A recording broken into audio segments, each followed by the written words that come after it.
Hi friends, ಮನಸ್ಸುಗಳ ಮಧುರ YouTube ಚಾನಲ್ಗೆ ತಮಗೆಲ್ಲರಿಗೂ ಸ್ವಾಗತ. ಬನ್ನಿ, ಇವತ್ತಿನ ವ್ಲಾಗು ಏನಂದ್ರೆ ನಾವು ಇವತ್ತು ಯುಗಾದಿ ಹಬ್ಬಕ್ಕೆ ಊರಿಗೆ ಹೋಗ್ಬೇಕು ಅನ್ಕೊಂಡ್ವಿ. ಅದ್ರಾಗ ಇವತ್ತೇ ನಮ್ಮ ಸಾನ್ವಿ ಎಕ್ಸಾಮ್ ಅದಾವ್ರಿ.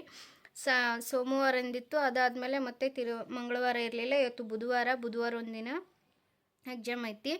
ಆಮೇಲೆ ಮತ್ತೆ ಅಲ್ಲಿ ನಮ್ಮ ಮಾಮ ಅದನ್ನಲ್ರಿ, ಅವ್ರ ಮೊಮ್ಮಕ್ಕಳದು ಜವಳದ ಕಾರ್ಯಕ್ರಮ ಐತೆ. ಹಂಗಾಗಿ ಆ ಕಾರ್ಯಕ್ರಮ ಸಂಬಂಧ ಊರಿಗೆ ಹೋಗ್ಬೇಕು. ಹಬ್ಬಕ್ಕೆ ಊರಿಗೆ ಹೋಗಿಲ್ಲ ಅಂದ್ರೂ ಆ ಕಾರ್ಯಕ್ರಮ ಸಂಬಂಧ ನಾವು ಇವಾಗ ಊರಿಗೆ ಹೋಗ್ಬೇಕು. ಹಂಗಾಗಿ ಊರಿಗೆ ಹೊಂಟಿವಿ. ನಮ್ಮ ಸಾನ್ವಿ ಎಕ್ಸಾಮ್ ಮುಗಿಸ್ಕೊಂಡು ಊರಿಗೆ ಹೋದ್ರೈತೆ ಅಂತಂದು. ನಿನ್ನೆ ಸ್ವಲ್ಪ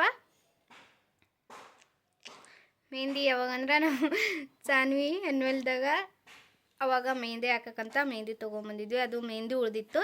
ಹಾಗಾಗಿ ನಿನ್ನೆ ಖಾಲಿ ಕುಂತ್ಕೊಂಡಿದ್ವಿ ಅಂತಂದು ಅದು ಟಿ ವಿ ಮುಂದೆ ಇಟ್ಟಿದ್ವಿ. ಟಿ ವಿ ಮುಂದೆ ಇಟ್ಟಾಗ ನೆನಪಾಯ್ತದು. ನೆನಪಾದಾಗ ಹೇಳಿದೆ ನಮ್ಮ ಸಾನ್ವಿಗೆ, ನಾಳೆ ಊರಿಗೆ ಹೋಗ್ತೀವಿ ಸಾನ್ವಿ, ಮೆಹಂದಿ ಹಾಕೋಣ ಅಂತಂದು ಹಾಕೊಂಡ್ವಿ. ಆಮೇಲೆ ಇನ್ನೊಂದು ಹೇಳ್ಬೇಕ್ರಿ, ಒಂಥರ ಚೇಂಜ್ ಕಾಣಿಸಾಗತ್ತೈತಲ್ಲ. ನಾನೇ ಫಸ್ಟ್ ಟೈಮ್ ನಾನೇ ಐಬ್ರೋ ಮಾಡ್ಕೊಂಡಿನಿ ನೋಡ್ರಿ. ಬಟ್ಟು ಇನ್ನೂ ಮಾಡ್ಕೊತಿದ್ದೆ, ನೀಟಾಗಿ ಮಾಡ್ಕೊತಿದ್ದೆ. ಬಟ್ಟು ಭಯ ಅನ್ಸಾಗತ್ತೈತ್ರಿ. ಯಾಕಂದರೆ ಫಸ್ಟ್ ಟೈಮ್ ನಾನು ಐಬ್ರೋ ಮಾಡ್ಕೊಳಕತ್ತೀನಲ್ಲ, ಎಲ್ಲಿ ಸೇಪ್ ಹಾಳಾಗುತ್ತೋ ಅಥವಾ ಎಲ್ಲಾದರೂ ಇದಾಗ್ಬಿಡ್ತು ಅನ್ನೋ ಭಯಕ್ಕೋಸ್ಕರ ನಾನು ಅಷ್ಟೊಂದು ಏನೂ ಮಾಡ್ಕೊಲಿಲ್ಲ. ಜಸ್ಟ್ ನನಗೆ ಭಯಪಟ್ಟು ಇಲ್ಲಿ ಕೆಳಗಲ್ ಕೂಲ್ದ ಅಷ್ಟೇ ತೆಗ್ದೀನಿ. ಆಮೇಲೆ ಇಲ್ಲಿ ಮ್ಯಾಲಿವ್ ಸ್ವಲ್ಪ ಮ್ಯಾಲಿವ್ ಅಷ್ಟೇ ತೆಗೆದು ತುಂಬಾ ತಿಕ್ಕಾಗದವ್ರಿ ನಾನು ಐಬ್ರೋ. ಮತ್ತು ಹಂಗಾಗಿ ಬೇಡಪ್ಪ ಅಂತಂದು ನೋಡಿ, ಇಲ್ಲಿ ಕಾಣಿಸುತ್ತಲ್ಲ, ಇಲ್ಲಿಂದ ಇಲ್ಲಿಷ್ಟು ತೆಗ್ದೀನಿ. ಆಮೇಲೆ ಇಲ್ಲಿಷ್ಟು ತೆಗ್ದೀನಿ. ಇಲ್ಲಿ ಇನ್ನೊಂದು ಸ್ವಲ್ಪ ತೆಗಿಬೇಕು. ಇಲ್ಲಿ ಕಾಣಿಸುತ್ತಲ್ರಿ, ಇಲ್ಲಿಷ್ಟು ತೆಗೆದಿದ್ರೆ ಇದು ಸೇಪ್ ಕರೆಕ್ಟ್ ಬರ್ತಿತ್ತು. ಬಟ್ಟು ನನಗೆ ಸಿಕ್ಕಾಪಟ್ಟೆ ಭಯ ಅನ್ಸಕತ್ತಿತ್ತು. ಯಾಕಂದ್ರೆ ಎಲ್ಲ ಐಬ್ರೋ ಎಲ್ಲ ಹಾಳು ಮಾಡ್ಕೊಂಬಿಡ್ತೀನಿ ಏನೋ ಅನ್ನೋ ಭಯ ಇಟ್ಕೊಂಡು ಮಾಡಿಕೊಂಡೆ. ಬಟ್ಟು ಆದರೂ ಪರವಾಗಿಲ್ಲ, ಫಸ್ಟ್ ಟೈಮ್ ಅಲ್ರಿ ನಾನು ಪಾರ್ಲರ್ ಕಲಿತು. ಏನಿಲ್ಲ ಅಂದ್ರೆ ಇವಾಗ 6 ವರ್ಷ ಆಯ್ತು. 6 ವರ್ಷದ ಮೇಲೆ 6 ವರ್ಷ ಪಾರ್ಲರ್ ಕಲಿತು ಕೈ ಬಿಟ್ಬಿಟ್ಟಿನಿ. ಅದಾದಮೇಲೆ ತಿರ್ಗಾ ಪಾರ್ಲರ್ದು ಯಾವ ಗಂಧ ಗಾಳಿನೂ ಗೊತ್ತಿಲ್ಲ ಅನ್ನಂಗೆ 6 ವರ್ಷ ಇದ್ದೀನಿ. ಅದು ನಿನ್ನೆ ಏನು ಪಾರ್ಲರ್ಗೆ ಹೋಗಿ ಐಬ್ರೋ ಮಾಡಿಸ್ಕೊಂಬರ್ಬೇಕಂದೆ. ಯಾಕೋ ಪಾರ್ಲರ್ಗೆ ಹೋಗ್ಬೇಕನ್ನೋದಿಲ್ಲ. ಹಂಗಾಗಿ ಏನು ಮಾಡಿದ್ದು ಗೊತ್ತಾ, ನಾನೇ ಮನೆಗೆ ಥ್ರೆಡ್ ಇತ್ತು. ಥ್ರೆಡ್ ತೊಗೊಂಡು ಸ್ವಲ್ಪ ಇಲ್ಲಿ ಒಂದು ಕೂಲ್ದೈತೆ ನೋಡ್ರಿ. ಅದು ಎಲ್ಲ ಕಿತ್ತಾಗ ಭಯ ಅನ್ಸಾಗತ್ತಿತ್ತು. ಯಾಕಂದರೆ ನನ್ನ ಕೈಲಿ ನಾನ ಮಾಡ್ಬೇಕಲ್ಲ, ಅದೊಂಥರ ಭಯ ಅನ್ಸಾಗತ್ತಿತ್ತು. ಹಂಗಾಗಿ ಸಾಕಿಷ್ಟೇ ಅಂತಂದು ಇಷ್ಟೇ ಬಿಟ್ಬಿಟ್ನೇ ರೀ. ಈ ಕಡೆ ಕರೆಕ್ಟ್ ಬಂದೈತಿ, ಈ ಕಡೆ ಒಂದು ಸ್ವಲ್ಪ ಶೇಪ್ ಬಂದೈತಿ. ಬಟ್ ಈ ಕಡೆನೂ ಸ್ವಲ್ಪ ಶೇಪ್ ಬಂದೈತಿ. ಆಮೇಲೆ ಇಲ್ಲಿ ಒಂದೆರಡು ಕೂಲ್ದ ಅದಾವ, ಇಲ್ಲಿ ಒಂದೆರಡು ಕೂಲ್ದ ತೆಗಿಬೇಕಾಗಿತ್ತು. ಅದಾದಮೇಲೆ ಮತ್ತೆ ಇಲ್ಲೇ ಐತಲ್ಲ, ಇಷ್ಟು ತೆಗಿಬೇಕಾಗಿತ್ತು. ಕರೆಕ್ಟ್ ಆಕಿತ್ತು. ನಾನು ಮತ್ತೆ ಇಲ್ಲಿ ತೆಗಿಯೋಕೆ ಹೋಗಿ ಅಲ್ಲಿ ಮತ್ತೆ ಇನ್ನೂ ಜಾಸ್ತಿ ಆಗಿಬಿಡುತ್ತೆ, ಮತ್ತು ಇಲ್ಲಿ ತೆಗಿಯೋಕ್ಕೆ ಇಲ್ಲಿ ಜಾಸ್ತಿ ಆಗಿಬಿಡುತ್ತೆ ಅನ್ನೋ ಭಯಕ್ಕೋಸ್ಕರ ಸಾಕತ್ತೆ ಇಷ್ಟರ ಮಾಡ್ಕೊಂಡಿನಲ್ಲ. ನಾನು 6 ವರ್ಷದ ಮೇಲೆ ಪಾರ್ಲರ್ ಕಲ್ತಕ್ಕೂ ಸಾರ್ಥಕ ಆಯ್ತಂತಂದು ನಾನೇ ಮಾಡ್ಕೊಂಡಿನಲ್ಲ. ಅದು ಒಂಥರ ಖುಷಿ. ನಾವು ಮಾಡ್ಕೊತೀವಲ್ಲ, ಖುಷಿ. ಇಷ್ಟು ಐಬ್ರೋಕನ್ನ ನನಗೆ ಹೋಗಿ 50 ರೂಪಾಯಿ ಬಡಿಬೇಕಾಗಿತ್ತು. ಆಮೇಲೆ ಇಲ್ಲಿ ಎಣ್ಣೆದನ್ನು ಮಾಡಿದ್ರಂದ್ರೆ 80 ರೂಪಾಯಿ ತೊಗೊತಾರೆ. 80 ರೂಪಾಯಿಗೆ ಇದು ಎಲ್ಲಿ ಮಾಡೋದಂತಂದು ಪಾರ್ಲರ್. ಆಮೇಲೆ ಇಲ್ಲಿ ಚಂದಾಗ ಒಂದು ಟೈಮ್ನೂ ಪಾರ್ಲರ್ಗೆ ಹೋಗಿಲ್ಲ. ನಾ ಪಾರ್ಲರಿಗೆ ಮೊದಲ ನಾ ಪಾರ್ಲರ್ಗೆ ಹೋಗೋದಿಲ್ಲ. ಐಬ್ರೋ ಮಾಡಿಸಿದ್ರು ವರ್ಷಕ್ಕೊಮ್ಮೆ 6 ತಿಂಗಳಿಗೊಮ್ಮೆ. ಅದು ಏನೋ ಜಾಸ್ತಿ ಮಾಡಿಸ್ಬೇಕು ಅಂದ್ರೆ ಮಾಡಿಸ್ತೀನಿ. ಅದು ಬಿಟ್ಟಿದ್ದು ಮತ್ತೆ ತಿರ್ಗ ನಾನು ಐಬ್ರೋ ಮಾಡಿಸ್ಬೇಕಂತಂದು ಜೊತೆಲೆಗೆ ಯೋಚನೆನೇ ಬರೋದಿಲ್ಲ ರೀ. ಆಮೇಲೆ ಫೇಶಿಯಲೆಲ್ಲ ಅದೆಲ್ಲ ಮುಗಿತು, ಅದು ಯಾವುದೂ ಮಾಡಿಸಿಲ್ಲ ನಾನು. ಬಟ್ ಕೆಲವ್ರು ಅಂತಾರೆ ಪಾರ್ಲರ್ಗೆ ಹೋಗಿ ಅದು ಮಾಡ್ತಿ ಇದು ಮಾಡ್ತಿ ಅಂತ. ನನ್ನ ಜೀವನದಾಗ ಎಂದೂ ಪಾರ್ಲರ್ಗೆ ಹೋಗಿಲ್ಲ ರೀ. ಅದು ಐಬ್ರೋ ಮಾಡ್ಸೋಕ್ಕನ ಅದು ಯಾವಾಗಂದ್ರೆ ಐಬ್ರೋ ಯಾವಾಗ ಮಾಡಿಸಿದ್ನಿ ಅಂದ್ರೆ ಈಗ 1 ವರ್ಷದಿಂದ ನಮ್ಮ ಮಾಮನ ಮದುವೆ ಇತ್ತು. ಅವ್ರ ಮೊನ್ನೆ ವೆಡ್ಡಿಂಗ್ ಆ್ಯನಿವರ್ಸರಿನ ಆಗಸ್ಟ್ ತಿಂಗಳಿಗೆ 1 ವರ್ಷ ಆಯಿತು ಅವ್ರದ್ದು ಮದುವೆ ಆಗಿ. ಆಗಸ್ಟ್ ತಿಂಗಳದಾಗ ಮಾಡಿಸ್ಕೊಂಡಿದ್ರೆ ಅವ್ರ ಮದುವೆನೇ 2 ದಿನ ಇತ್ತು. ಆ ಮದುವೆ 2 ದಿನ ಇದ್ದಾಗ ನಾನು ಐಬ್ರೋ ಮಾಡಿಸ್ಕೊಂಡಿದ್ದೆ. ಅದಾದಮೇಲೆ 1 ವರ್ಷ ಆದ್ರೂ ನಾನು ಐಬ್ರೋನ ಮಾಡಿಸ್ಕೊಂಡಿಲ್ಲ. ಐಬ್ರೋ ಮಾಡಿಸ್ಕೋಬೇಕಂತಿದ್ದೆ. ಆಮೇಲೆ ಐಬ್ರೋ ಮಾಡಿಸ್ಕೊಳಕ್ಕೆ ಆಗಿದ್ದಿಲ್ಲ. ಬಟ್ ಅದು ನನಗದು ಫೇನ್ ತಡ್ಕೊಳಕ್ಕಾಗಲ್ರಿ. ಅದೆಲ್ಲ ಅಂತಲ್ಲೆಲ್ಲ ಅದು ಮಾಡಿಸ್ಕೊಂಬಂದಿಂದ ಒಂಥರ ಕಣ್ಣೆಲ್ಲ ಸಿಕ್ಕಾಪಟ್ಟೆ ಕಣ್ಣು ಉರಿಯಾಕತ್ಬಿಡ್ತಾವೆ. ಹಂಗಾಗಿ ನಾನು ಅದು ಮಾಡಿಸ್ಕೊಂಡು ಆಮೇಲೆ ಅದೆಲ್ಲ ಕೂದಲೇ ಈ ಥರ ಇದು ಮಾಡ್ತಿರ್ತಿಲ್ಲ, ಅದು ಒಂಥರ ಯಾವಾಗ ಕೈ ಬಿಡ್ತಾರಪ್ಪ ಇವರು ಅನ್ನೋಗ ನೋವು ಅನ್ನಿಸ್ತೈತಿ. ಆ ನೋವು ತಡ್ಕೊಳಕ್ಕಾಗ್ಲಾರ್ದನ್ನ ನಾನು ಐಬ್ರೋ ಮಾಡ್ಸ್ಕೊಳಕಂದ್ರೆ ಒಳ್ಳೆ ಅನ್ನಿಸ್ತೈತಿ. ಹಂಗಾಗಿ ಜಾಸ್ತಿ ಐಬ್ರೋ ಮಾಡ್ಸ್ಕೊಳಕ್ಕೆ ಹೋಗಲ್ಲ.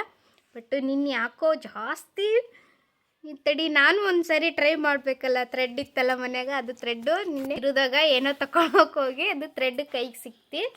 ಹಾಗಾಗಿ ಇಲ್ಲ ಒಂದು ಸರಿ ಟ್ರೈ ಮಾಡಿದ್ರೆ ಆಯ್ತು ನಾನು ಅಂತಂದು ನೋಡ್ರಿ ಟ್ರೈ ಮಾಡಿದ್ದೆ. ಆದರೆ ಸ್ವಲ್ಪ ಯಾವುದೂ ಫೇಲ್ ಇಲ್ಲ. ಟ್ರೈ ಮಾಡಿದ್ದಕ್ಕೂ ಸ್ವಲ್ಪರ ಸಾರ್ಥಕ ಆಯ್ತಲ್ರಿ, ಹಂಗಾಗಿ ಸ್ವಲ್ಪ ಸಾರ್ಥಕ ಆಯಿತು. ಬಿಟ್ಟು ಭಯಪಟ್ಟು ನಾನೇ ಅರ್ಧ ಮಾಡ್ಕೊಂಡು ಕೈ ಬಿಟ್ಬಿಟ್ನಿ ರೀ. ಕಾಣಿಸ್ತೈತಲ್ರಿ, ಇಲ್ಲಿ ಇಷ್ಟು ತೆಗಿಬೇಕಾಗಿತ್ತು. ಇಷ್ಟು ಇಲ್ಲಿ ಹಿಂಗೆ ತೆಗೆದು ಇಲ್ಲಿ ಬರ್ತಾವಲ್ಲ ಕೂಲ್ದ, ಇಷ್ಟು ತೆಗಿದ್ರೆ ಸೇಪ್ ಕರೆಕ್ಟೇ ಬರ್ತದೆ. ಈ ಕಡೆ ಬಂದೈತಿ ನೋಡ್ರಿ, ಈ ಕಡೆ ಕರೆಕ್ಟೇ ಬಂದೈತಿ. ಆಮೇಲೆ ಇದಕ್ಕೂ ಇಲ್ಲಿ ಒಂದೇ ಒಂದು ಕೂಲ್ ಐತಿ, ಒಂದಿಲ್ಲ 2 ಕೂಲ್ದದಾವೆ. ಈ ಕಡೆ ಇಲ್ಲಿ ಕಾಣಿಸುತ್ತಲ್ಲ, ಇಲ್ಲಿ 2 ಕೂಲ್ದದಾವೆ. ನಾನು ಎಲ್ಲಿ ಇದು ತೆಗಿಯೋಕೆ ಹೋದ್ರೆ ಇಲ್ಲಿ ಮತ್ತೆ ಸೇಪ್ ಹಾಳಾಗುತ್ತೋ, ಅಥವಾ ಇಲ್ಲಿ ತೆಗಿಯೋಕೆ ಹೋದ್ರೆ ಇಲ್ಲಿ ಇದಾಗುತ್ತೋ ಅಂತಂದು 1 ಅವರ್ ಮಾಡ್ಕೊಂಡೀನಿ ರೀ ಐಬ್ರೋನ. ಇಲ್ಲಿ ತೆಗೆದ್ರೆ ಇಲ್ಲಿ ಏನಾಗುತ್ತೋ, ಇಲ್ಲಿ ತೆಗೆದ್ರೆ ಇಲ್ಲಿ ಏನಾಗುತ್ತೋ ಅನ್ನೋ ಭಯದಾಗನೇ ನಾನು ತೆಗ್ದೀನಿ. ಆದರೂ ಪರವಾಗಿಲ್ಲ, ನಂಗೆ ನಾನೇ ಮಾಡ್ಕೊಂಡಿದ್ದೀನಿ. ಅದೊಂಥರ ಖುಷಿ ನನಗೆ. ಇವಾಗ ಜಸ್ಟ್ ಬಾಹುಬಲಿ ಅಂಗಡಿಗೆ ಹೋಗಿದ್ದೀವಿ. ಬಾಹುಬಲಿ ಅಂಗಡಿಗೆ ಹೋಗಿ ಬಂದು ಸ್ವಲ್ಪ ಕುಂತೆ. ಸಿಕ್ಕಾಪಟ್ಟೆ ಬಿಸಿಲು ರೀ. ನೈಟು ಮಳೆ ಆಗೈತೆ ರೀ. ನೈಟು ಇಲ್ಲಿ ಮಳೆ ಆಗೈತೆ ಮುದ್ದೆ ಒಳಗೆ. ಆಮೇಲೆ ಇಲ್ಲಿಂದ 30 ಕಿಲೋಮೀಟ್ರು ಹೊರ್ತಿ ಐತಿ. ಹೊರ್ತ್ಯಾಗ ಆಣಿಕಲ್ ಮಳೆ ಅಂತೂ ಸಿಕ್ಕಾಪಟ್ಟೆ ಆಣಿಕಲ್ ಮಳೆ ಆಗೈತೆ. ಆಮೇಲೆ ಮುದ್ದೆ ಒಳದಾಗೂ ಆಣಿಕಲ್ ಮಳೆ ರೀ ಆ ಥರ. ಬಟ್ ಇಲ್ಲಿ ಆಣಿಕಲ್ ಮಳೆ ಆಗುತ್ತೆ ಅಂದ್ಕೊಂಡಿದ್ದೆ, ಆಣಿಕಲ್ ಮಳೆ ಆಗಲಿಲ್ಲ. ನೈಟ್ ಸ್ವಲ್ಪ ಮಳೆ ಬಂದೈತೆ, ಒಂದು ಅರ್ಧ ತಾಸು ಮಳೆ ಬಂದೈತಿ. ಆಮೇಲೆ ಮಳೆ ನೆಲ ತೊಯ್ಯೋ ಅಷ್ಟಂತಂದು ಏನು ಮಳೆ ಬಂದಿಲ್ಲ, ಜಾಸ್ತಿ ಮಳೆ ಬಂದಿಲ್ಲ. ಈ ಊರ ಮಳೆ ಅನ್ನೋದೇ ಇಲ್ರಿ, ಒಂಥರ ಮರುಭೂಮಿ ಇದ್ದಾಗ ಐತಿದು. ಬನ್ನಿ ನಾವು ಇವಾಗ ಬಾಹುಬಲಿ ಅಂಗಡಿಗೆ ಹೋಗಿದ್ವಿ. ಬಾಹುಬಲಿ ಅಂಗಡಿಗೆ ಹೋಗಿ ಅವರು ನಾಳೆ ಜೋಳ ಐತಲ್ಲ ಅವರಿಗೆ ಬಟ್ಟೆ ತಂದ್ರೆ ಆಯ್ತು ಅಂತಂದು ಬಟ್ಟೆ ತರಕ್ಕೆ ಹೋಗಿದ್ವಿ. ಆಮೇಲೆ ನಮ್ಮ ಅಕ್ಕ ಒಂದೆರಡು ಚಾಪಿ ಹೇಳಿದ್ಲು, ಚಾಪಿ ತೊಗೊಂಬಂದ್ವಿ. ಬನ್ನಿ ಚಾಪಿ ತೋರಿಸ್ತೀನಿ ಯಾವ ರೀತಿ ಅದು ಅಂತ. ನೋಡಿ ಇಲ್ಲಿ ಚಾಪಿ ತೊಗೊಂಬಂದ್ವಿ, 2 ಚಾಪಿ. ನಮ್ಮ ಅಕ್ಕ ಒಂದೇ ಚಾಪಿ ಹೇಳಿದ್ಲು, ನಮ್ಮ ಮಾಮ 2 ಚಾಪಿ ತೊಗೊಂಬಂದು. ನಮ್ಮ ಮಾಮ ಯಾವುದೇ ಹೇಳಿದ್ಲು ಒಂದು ಎಕ್ಸ್ಟ್ರಾ ಹೇಳೋದು. ನಮ್ಮ ಅಕ್ಕ ಬೈತಿರ್ತಾಳೆ. ಬಟ್ಟು ಚಾಪಿ ಕ್ವಾಲಿಟಿ ತುಂಬಾ ಚೆನ್ನಾಗದವ. ಕಲರ್ ಮಾತ್ರ ಕೆಳಗಲ್ದು ಒಂಥರ ಎಲ್ಲೋ ಆರೆಂಜ್ ಬರ್ತಲ್ರಿ, ಆ ಥರ ಎಲ್ಲೋ ಆರೆಂಜ್ ಐತಿ. ಆಮೇಲೆ ಇದು ಆಕಾಶ್ ಬ್ಲೂ ವೈಟು ಮಿಕ್ಸ್ ಐತಿ. ಚೆನ್ನಾಗದ ಚಾಪಿ, ಏನೂ ಆಗೋದಿಲ್ಲ. ನಾವು ಎಷ್ಟು ದಿನ ಇಟ್ಟರು ಚಾಪಿ ಜಲ್ದಿ ಹಾಳಾಗೋದಿಲ್ಲ. ತುಂಬಾ ಚೆನ್ನಾಗದವ. ಹಾಗಾಗಿ 2 ಚಾಪಿ ತೊಗೊಂಬಂದ್ವಿ. ಇವೆಲ್ಲ ಮಾರಕ್ಕೆ ಬರ್ತಾರಲ್ರಿ, ಇಲ್ಲಿ ಮಾರಕ್ಕೆ ಬಂದಲ್ಲ ಚಾಪಿ ಸ್ವಲ್ಪ ಕಡಿಮೆ ರೇಟನ್ನ ಹೇಳ್ತಾರೆ. ಬಟ್ಟು ಕ್ವಾಲಿಟಿ ಅಷ್ಟೊಂದು ಚೆನ್ನಾಗಿರೋದಿಲ್ಲ. ಹಂಗಾಗಿ ಅಂಗಡಿ ಒಳಗೆ ತೊಗೊಂಬಂದ್ವಿ. ಇಷ್ಟೇ ನೋಡ್ರಿ. ಬನ್ನಿ ಇವಾಗ ಟೈಮ್ 12 ಗಂಟೆ ಆಯಿತು. ಹೋಗಿ ನಮ್ಮ ಸಾನ್ವಿನ ಕರ್ಕೊಂಬರ್ಬೇಕು. ಇವಾಗ ಸಾನ್ವಿ ಕರ್ಕೊಂಬಂದು ನಾವು ರೆಡಿಯಾಗಿ ಊರ ಕಡೆ ಹೋಗೋದು. ಇವತ್ತು ನಮ್ಮ ಅಕ್ಕರ ಊರ ಜಾತ್ರೆ ಐತಿ. ಪಾಪ ನಮ್ಮ ಅಕ್ಕರು ಫೋನ್ ಹಚ್ಚಾಗತ್ತಾರೆ. ನಮ್ಮ ಅಕ್ಕರು, ನಮ್ಮ ಹುಡುಗರು ಎಲ್ಲರೂ ಫೋನ್ ಹಚ್ಚಾಗತ್ತಾರೆ. ನಮ್ಮ ಸಾನ್ವಿ ಸಂಬಂಧ, ಸ್ಕೂಲ್ ಸಂಬಂಧ ನಾವು ಊರಿಗೆ ಹೋಗೋಕ್ಕಾಗಲಿಲ್ಲ. ಹಂಗಾಗಿ ನಾವೆಲ್ಲ ಪ್ಲ್ಯಾನ್ ಮಾಡಿದ್ವಿ ಒಂದಿನ ಮುಂಚೆ. ನಾವು ಮೊನ್ನೆ ಕನಗೇರಿ ಜಾತ್ರೆಗೆ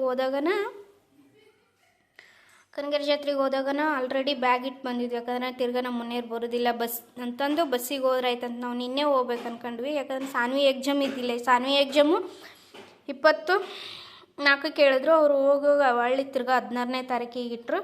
ಹಾಗಾಗಿ ಅಲ್ಲೇ ಬಿಟ್ಟು ಬಂದಿದ್ವಿ. ಯಾಕಂದ್ರೆ ಬಸ್ಸಿಗೆ ಹೋಗ್ತೀವೆಲ್ಲ, ಬಸ್ಸಿಗೆ ಹೋಗ್ಬೇಕಾದ್ರೆ ಇಲ್ಲಿ ಬಟ್ಟೆ ಹೊತ್ಕೊಂಡು ಹೋಗೋದು ಅಂತಂದು ಅವ್ರು ಕಾರ್ನಾಗ ಹೋಗ್ಬೇಕಾದ್ರೆ ಎಲ್ಲ ಬಟ್ಟೆ ಪ್ಯಾಕ್ ಮಾಡಿ ಅಲ್ಲೇ ಇಟ್ಟು ಬಂದಿದ್ವಿ. ಅದೆಲ್ಲ ವೇಸ್ಟ್ ಆಯ್ತು. ಇವತ್ತು ನಮ್ಮ ಮನೆಯವ್ರು ಮತ್ತೆ ತಿರ್ಗಾ ಬರ್ತೀನಿ ಅಂದಾರ. ನೋಡಬೇಕು. ಒಂದು ಹಾಸ್ಪಿಟ್ಲಿಗೆ ಹೋಗೋದೈತಿ. ಹಾಸ್ಪಿಟ್ಲಿಗೆ ಹೋಗಿ ಮುಗಿಸ್ಕೊಂಬಂದ್ರೆ ಮುಗೀತಿ. ಬನ್ನಿ ನಮ್ಮ ಸಾನ್ವಿ ಕರ್ಕೊಂಬಂದ್ವಿ ನೋಡ್ರಿ. ಸ್ಕೂಲಿಗೆ ಹೋಗಿ 12 ಹೋಗಿನ್ರಿ. ಅವ್ರ ಟೀಚರ್ ಹೋಮ್ವರ್ಕ್ ಮಾಡಿಲ್ಲ ಅಂತಂದು. ನೆಕ್ಸ್ಟ್ ನಾಳೆಗೆ ಹೋಮ್ವರ್ಕ್ ಅಲ್ರಿ. ನಾಳೆ ಸ್ಕೂಲ್ ರಜೆ ಐತಿ, ನಾಡ್ದೈತಿ ಸಾಲಿ. ರಂಜಾನ್ ಹಬ್ಬಕ್ಕೆ ರಜೆ ಕೊಡ್ತಾರೆ. ಶನಿವಾರ ರಜೆ ಕೊಡ್ತಾರೆ. ಇಲ್ಲವ್ವ, ನಾಳೆಗೆ ಒಂದೇ ದಿನ ಐತಿ ರಜೆ. ಶನಿವಾರ ಐತಿ. 2 ಸಾವಿರ ಹೇಳಿ ಕಳ್ಸ್ಯಾರ ನಂಗೆ. ನಾಳೆಗೆ ಒಂದೇ ದಿನ ರಜೆ ಅಂತ್ರಿ. ಮತ್ತು ನಾಡ್ದು ಸಾಲ ಐತೆ ಅಂತೆ. ಹಾಗಾಗಿ ಜಲ್ದಿ ಬಿಳಿಲಕ್ಕಿನ ಸಾಲಿಗೆ ಹೋಗಿ ಕರ್ಕೊಂಬಂದ್ವಿ. ಬನ್ನಿ ಈಗ ಮನೆಗೆ ಹೋಗಿ ಬಟ್ಟೆ ಹಾಕ್ಯಂದು ಊರಿಗೆ ಹೋಗಿ. ನಿನ್ನೆ ಯಾರು ಹಾಕ್ಯ ಅಂದ್ರೆ ಅದಕ್ಕಂತ ನಿಂಗೆ ಮುಂಜಾನೆ ಹಾಕಿ ಕಳಿಸಿ ನಾನು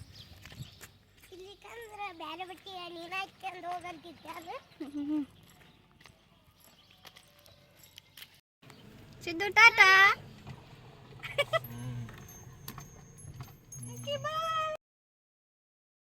ಬನ್ನಿ ಇವಾಗ ನಮ್ಮ ಮನೆಯವ್ರು ಬಂದರು, ಊರ ಕಡೆ ಹೋಗೋಣ. ಮನೆಯವರು ಏನೇ ಹೇಳಾಕತ್ತಿದ್ರು, ಹಂಗಾಗಿ ನಾನು ಅದನ್ನು ಕೇಳಾಕತ್ತಿದ್ದೆ.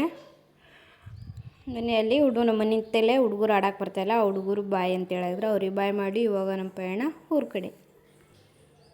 ಬನ್ನಿ ನಾವು ಇವಾಗ ಜಸ್ಟು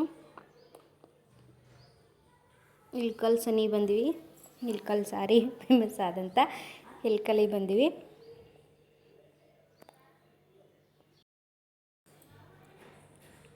ಬನ್ನಿ ನಾವು ಇವಾಗ ಜಸ್ಟ್ ಊರಿಗೆ ಬಂದ್ವಿ. ಇಲ್ಲಿ ಮುಂದ್ಗಡೆ ಹೂನಾರ ಒಯ್ಯಕತ್ತಿದ್ರು, ಹಂಗಾಗಿ ಸಿಕ್ಕಾಪಟ್ಟೆ ಗದ್ದಲಾಗಿತ್ತು. ಗಾಡಿ ಮನೆ ಹತ್ರ ಒಯ್ಯಕ್ಕೆ ದಾರಿ ಇದ್ದಿಲ್ಲ, ಹಂಗಾಗಿ ಗಾಡಿ ಎಲ್ಲಾದರೂ ಸೈಡಿಗೆ ಹಾಕಿದ್ರೆ ಆಯ್ತು ಅಂತಂದು ಇಲ್ಲೇ ಹೇಳಾಕತ್ತಿದ್ರು ಅವರು. ನಮ್ಮ ಮನೆಗೆ ಬಂದ್ವಿ. ಮನೆಗೆ ಬಂದು ಸ್ವಲ್ಪ ಹೊತ್ತು ಕೂತು ಊಟ ಮಾಡಿ ಬಂದ್ವಿ. ಗುಡಿಯಾಗ ಪ್ರಸಾದ ಇತ್ತು, ಪ್ರಸಾದ ಊಟ ಮಾಡಿ ಬಂದು ಅಲ್ಲಿ DJ ಹಚ್ಕೊಂಡು ಹೂನಾರ ತರಕತ್ತಿದ್ರಲ್ರಿ, ಅದಕ್ಕೆ ನಮ್ಮ ಮನುಷ್ಯರು ಡ್ಯಾನ್ಸ್ ಮಾಡಂಬ ಸಾನ್ವಿ ಅಂತಂದು ಸಾನ್ವಿ ಕರ್ಕೊಂಡು ಡ್ಯಾನ್ಸ್ ಮಾಡಾಕತ್ತಿದ್ಲು. ಆಕೆಗೆ ಜಾನಪದ, ನಮ್ಮ ಮನುಗೆ ಜಾನಪದ ಸಾಂಗ್ ಹಚ್ಬಿಟ್ರೆ ಡ್ಯಾನ್ಸ್ ಮಾಡೋದಂತರೂ ಸಿಕ್ಕಾಪಟ್ಟೆ ಹುಚ್ಚರಿ, ಹಂಗಾಗಿ ಆಕೆ ಜನಪದ ಸಾಂಗ್ ಹಚ್ಚಿದ್ದಕ್ಕೆ ಡ್ಯಾನ್ಸ್ ಮಾಡಾಕತ್ತಿದ್ಲು. ಸಾಯಂಕಾಲ ಇವಾಗ ಹುಚ್ಚ ಎಳಿತೈತಿ. ರೆಡಿಯಾಗಿ ಬಂದು ಇಲ್ಲಿ ಕೂತ್ಕೊಂಡಿದ್ವಿ. ನಮ್ಮ ಮನುಷ್ಯರಿ ಫೋಟೋ ತೆಗಿತೀನಿ ಅಂದಿದ್ದೆ, ಹಂಗಾಗಿ ಫೋಟೋ ತೆಗಿಯಾಕತ್ತೀನಿ ಅಂತಂದು ಆಕೆ ಸ್ಮೈಲ್ ಕೊಡಾಕತ್ತಿದ್ಲು. ನಾ ಹೇಳಾಕತ್ತಿದ್ದೆ ಫೋಟೋ ತೆಗಿಯಾಕತ್ತಿಲ್ಲಮ್ಮ, ವಿಡಿಯೋ ಮಾಡಾಕತ್ತೀನಿ ಅಂತಂದು. ಆದರೆ ಆಕೆ ಫೋಟೋ ತೆಗಿಯಾಕತ್ತೀನಿ ಅಂತಂದು ಸ್ಮೈಲ್ ಮಾಡಿ ನಿದ್ರಾಗತ್ತಿದ್ಲು. ಇನ್ನೂ ಹುಚ್ಚ ಹೇಳೋದು ಲೇಟ್ ಐತಿ, ಹಂಗಾಗಿ ನಾವಿಲ್ಲೇ ಕೂತ್ಕೊಂಡಿದ್ವಿ. ನೋಡಿ ಗುಡಿ ಹತ್ರನೂ ಅಷ್ಟೊಂದು ಜನ ಇಲ್ಲ, ಯಾಕಂದ್ರೆ ಅದು ಒಂದು ಕಂಬ ತಂಬರ್ತಾರೆ, ಆ ಕಂಬ ತಂದಿಂದನ ಹುಚ್ಚ ಎಳಿತಾರೆ. ಹಂಗಾಗಿ ನಾವು ಜಲ್ದಿನ ಬಂದಿದ್ವಿ. ಜಲ್ದಿನ ಬಂದು ಇಲ್ಲಿ ಕೂತ್ಕೊಂಡಿದ್ವಿ. ಅಲ್ಲಿ ಕಾಣಿಸ್ತಿರಲ್ಲ ಅದೇ ಗುಡಿ ನೋಡಿ. ಇಲ್ಲಿ ಇವಾಗ ಕಂಬ ತರಾಗತ್ತಾರಲ್ಲ, ಇದ ಕಂಬ, ಈ ಕಂಬ ತಂದಿದ್ದಾನೆ ಕಂಬ ಓದ್ಕೊಂಡ್ಬರ್ತಿರ್ತಾರೆ ನೋಡಿ, ಅಲ್ಲಿ ನೋಡ ಇಲ್ಲಿ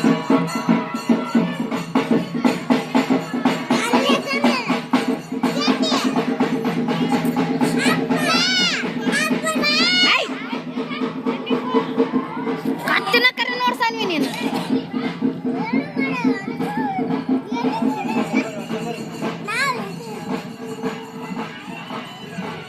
ಗದ್ಲಾಗತ್ತಲ್ಲಿ ಇಲ್ಲೇ ಇರು, ನಮ್ಮ ಕೂಡ ಬರಂತಿ ಆಪ ಅದ್ರಾಗ ಹೋಗ್ಬಿಡ್ತಾನ ನೋಡತ್ತ. ಆಪ ಅದು ಗದ್ದಲ್ದಾಗ ಹೋಗೋಣ, ಅಲ್ಲಿ ಅದಕ್ಕೆ ಹೋಗಿ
ಇದು ಬರೋದಕ್ಕೆ ಒಂದು ಪ್ಯಾಂಟ್ ಆಗಿಬಿಡುತ್ತೆ.